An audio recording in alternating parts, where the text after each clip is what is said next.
Homer vient de mourir. Et tout ça à cause d'un secret que Marge lui cache depuis plus de 10 ans. Clochette discute avec Homer après qu'il ait fait un accident. Tout commence lorsqu'Homer prend le volant, complètement contrarié à cause d'une nouvelle qu'il vient d'apprendre, une nouvelle totalement invraisemblable. Sous le coup de la colère, il percute une canalisation d'eau, mais il n'a plus sa ceinture de sécurité ni d'airbag pour le protéger. Et pendant sa chute, il fait une projection de son esprit où il se retrouve face à Clochette. C'est à ce moment-là qu'il se rappelle pourquoi il était aussi en colère.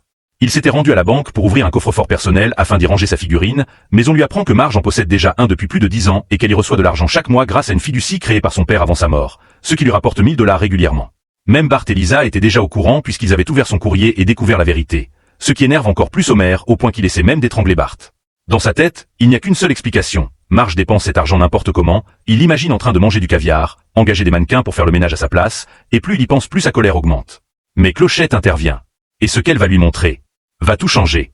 Elle lui montre la réalité, les dettes, les dépenses du quotidien, les factures du bar, les accidents qu'elle a dû gérer seule et même les contraventions. Et à ce moment précis, Homer commence à comprendre. Mais il est déjà trop tard. Sa chute a été fatale. Il est mort.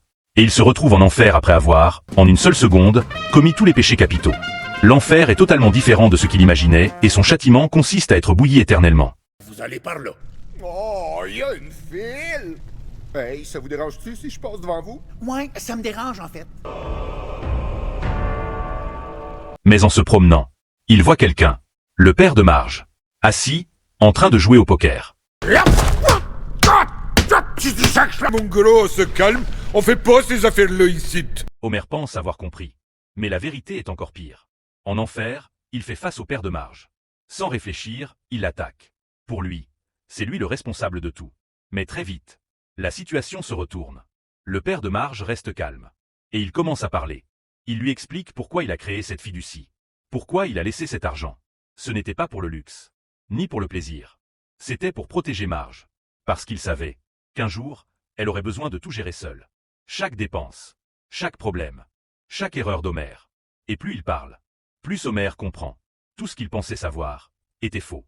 Mais quelque chose ne colle pas. Pourquoi lui est en enfer? Le père de Marge finit par avouer. Une arnaque, un faux chèque, une erreur qui l'a condamné. Mais avant qu'Homer puisse réagir, tout s'arrête. Le décor change, le temps se fige, et une voix résonne. Son heure n'est pas encore terminée. Homer est entre deux mondes. L'enfer d'un côté, la réalité de l'autre. Et il n'a plus beaucoup de temps. Autour de lui, tout commence à disparaître. Le père de Marge s'éloigne. Le décor s'effondre. Et pour la première fois, Homer a peur. Pas pour lui, mais pour ce qu'il a fait. Tout ce qu'il n'a pas compris. Tout ce qu'il a ignoré. Puis soudain, le silence. Et un choc. Les sirènes. Une ambulance. Il ouvre les yeux. Il est vivant. De retour. Mais cette fois, tout est différent. Il regarde Marge. Sans colère. Sans jugement. Il comprend enfin tout ce qu'elle a supporté. Tout ce qu'elle a protégé. Et dans un moment rare. Homer S. excuse. Sincerement. Il la remercie. Pour tout.